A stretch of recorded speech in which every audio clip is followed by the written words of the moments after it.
So here we are, we're at Let's Rock in Birmingham, and this is our American today, the only one. I know, I'm alone. Oh, there we are. I think we're alone now. Superstar Tiffany, who a minute ago, just before we started this, said nice to meet you, but I'm going to have to pull you up on that. It's going to be nice to see you again, because I was the first person who ever interviewed you in the UK. Really? Yes. Well, it's nice to see you again. There you go. And I'll tell you when it was. It was 1988.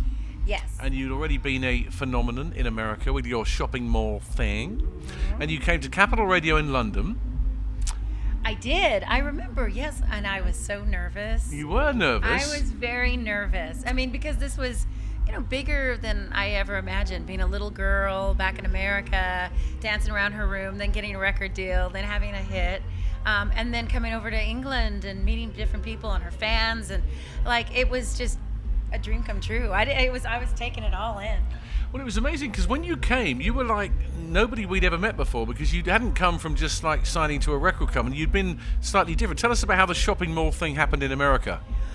Well, I started working the single, I think we're alone now, and I would go into clubs on the East Coast, so New York and New Jersey, and the music would do really well, but I was 15 at the time, so I couldn't hang out in the clubs, and really the label, MCA at the time, was like, I think we're going to have to shelf this project. It's not working. Where do we put her? There's no way to promote this album. She's a kid.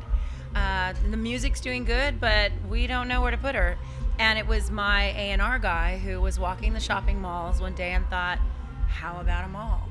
And when they brought the idea to me, I said, this is great. That's really where we hang out. We look at guys and look at, go through the record store, and we look at fashion. Girls would hang out the mall all day long, especially in the 80s. And it just made so much sense. And so I was the first one to do it, and it was very successful. Of course, your equivalent nowadays, a 15-year-old girl, would do it completely differently, because they probably would be doing everything on social media. Yes. And there wouldn't be a record shop to go and flick through records. There's no record stores. Yeah, it's sad, but social media is great. We've advanced so much, and it is easier as an independent like myself now to get a record out there. I have a new album called A Million Miles, and so I can really reach the masses with just a little click. Yeah. So that's a much easier, but I think sometimes it takes the personal touch. There was something about the mall tour that I really made lifelong friends, and also, I could see my fans and touch my fans and hang out with my fans and really learn my craft as well as an artist, of what worked and what didn't work, and and it was really pretty magical, actually, the mall tour. I have to say, I think with all of my fans, now we're 30 years in, and I do think that there's something about my fans or people that meet me, they're like, she's really easy. And I think that's what they saw in America as well, was that I was very personable, and I really just loved to talk to people. So you were basically like one of the fans, weren't you? Because you were their age, and they were going, "Wow, look, she's a pop star," and she started off in a mall, so I could be. But I wasn't a star like I'm a star. No, you were. I was like, hey. Yeah, that's right. And I'm still that way. I'm like, hey, girl, how's it going? So I think today with the crowd, you were very relatable as well, which is the same as you've always been, which I think is nice, personable, isn't it? Yeah, I just don't know any other way to be. That's good. Yeah. I love what I do, and I love people, and I'm very open to making new friends, and this is my life, so I embrace it, and I'm very thankful that I'm able to do this. And you don't demand white lilies in your dressing room. I don't demand any of that. No, I don't. Good for you. We had them for you, just in case. Hey, if you want to put them in there, okay. So today, my favourite song of yours that you did, which really brought your voice out, it's one of my all-time favourite love songs, is Could Have Been. It was great. Thank you. Really Thank you. love it. I love singing the ballads. For many years, I always thought, gosh, I have so many ballads. It's like kind of a downer. But now, I really embrace being a vocalist, and just really that I can sing, and that people are like, oh my goodness, you can really sing. Yeah, you can. Yeah, and I enjoy that, and I take those moments and I kind of milk them a little bit, and I'm very thankful for. They're great, timeless songs. So I'm very grateful to have them. I agree. My wife and I have that one on Spotify all the time. We rather like that. Yeah. And we had your white lilies ready because of the flowers that you gave me are just about to die. Ah, I see. That's why, you see. So just in case.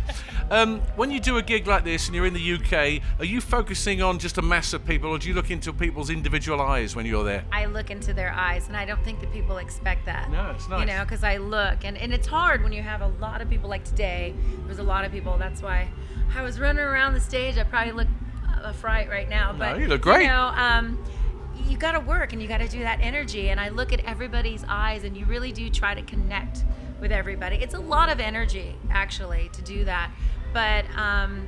But again, it's worth it. So it was a good show today. You enjoyed yourself? I was very nervous because this is my first Let's Rock, so my heart was going, you know. But now I have one under my belt, and it was a lot of fun. Again, a lot of energy. I feed off the crowd. Everybody was singing along, and we did "Sweet Child of Mine." You did that and Moni Moni as well. Yeah, favorite. You song. are rock and roll.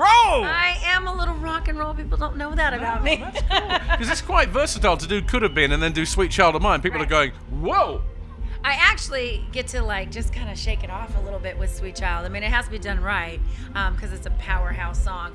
But that's when I get to just kind of rock out a little bit and have fun. And you brought some great musicians with you. I mean, your guitarist is brilliant and your keyboard player, he's crazy, isn't he? He is. He's great. Yeah.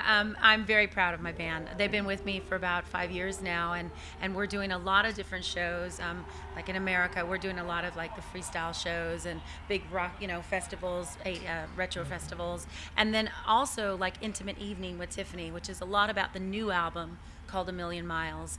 But of course, we still do the hits. Yeah. But we strip them down, and I talk a lot, and you just get a whole tailored evening to that audience, and you never know what's going to happen. So I kind of love that, and it keeps us on our toes, and my band really rises to the occasion every time. Do you ever get sick of I Think I'm Alone Now? Because it's so popular, isn't it? I mean, I do gigs and people go, oh, you play Tiffany, and I know that's the one they want. Right. I actually don't. I mean, honestly, sincerely, I don't. No. Which is nice. I mean, we've done it, rock version, we've done an acoustic version, but I mean, usually I just have it be the standard. I think we're low now, everyone knows. But no, there's something about that song when I sing "Children Behave," people go. I know. Everybody knows that song. It's a good feeling, yeah. And so that keeps me going. Well, we thought your show was fantastic. I really thank you for coming all this way because it's a long way to Birmingham from where you are. And the weather wasn't too bad. No rain when you were on it. It's lovely to see you again. Thank you. Hi, I'm Tiffany, and let's rock.